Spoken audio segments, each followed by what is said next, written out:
welcome everyone to the another video on time series modeling. Now in this video we will be learning about different ways to model the component of time series.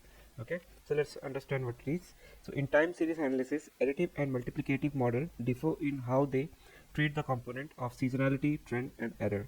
So in additive model these components are added, while in multiplicative model they are multiplied.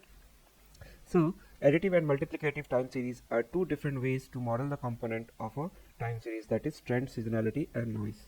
So, the choice between additive and multiplicative model depend on how these components interact within the data. So, for additive, an additive time series is characterized by a linear combination of its component, which is trend, seasonality and noise. So, mathematically it can be represented as yt equal to t of t plus s of t plus e, where y of t that you see here is the observed value at a time t, then t of t is the trend component of time t, then s of t is a seasonal component at time t, and e represent a random error or noise at a time t. Okay, so this is how if we will be finding the additive. Okay, so for example, if you want to find monthly sales, then it will be addition, it will be addition of trend plus seasonality variance plus random fluctuation.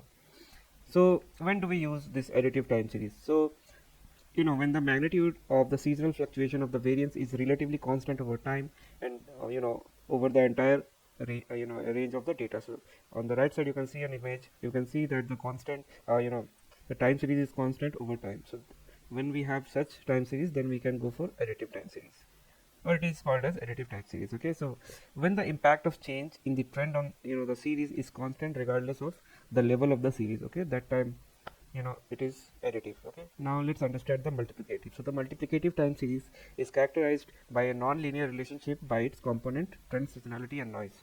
So mathematically it can be represented as y of t equal to t of t multiplied by s of t multiplied by error. So y of t, t of t, s of t are have the same meaning as additive model. Okay, but the only difference is in multiplicative we do multiplication, in additive we do addition. Okay, that's the main difference. So example, if you want to find daily energy consumption, so what it will be, it will be multiplication of trend, seasonality variance and random fluctuations.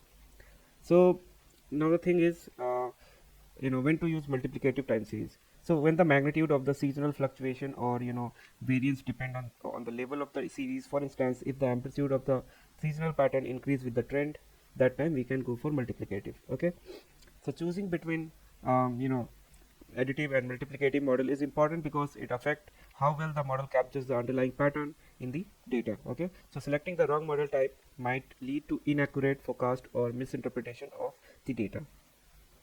So that's the thing. Okay, this is how when we will be using which one. Now for instance, we can use additive model when the seasonal variance are roughly constant over time regardless of the series. We can also use multiplicative model when the seasonal variance of the impact of the trend on the time series vary with the level of series. So you can see here the level is changing, also the data point is spread over large area. Okay, so it is crucial to identify the correct relationship between the component to choose the appropriate model, ensuring that the model accurately representing the behavior of the time series and it improves the forecasting accuracy. So this is what two different type of component we have in time series.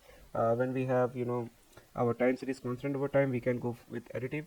When it is not, we can go with multiplicative. So in real world we will be seeing additive as a rare chance. Okay, most of the time it will be multiplicative only, because we will see that most of the time the time series is having more fluctuation and it is not constant over time. So that's the thing. So hope you guys understood when to use multiplicative and when to use additive. Now in the next video we will be understanding what all feature we create in time series. Okay, so see you in the next video. Thanks for joining.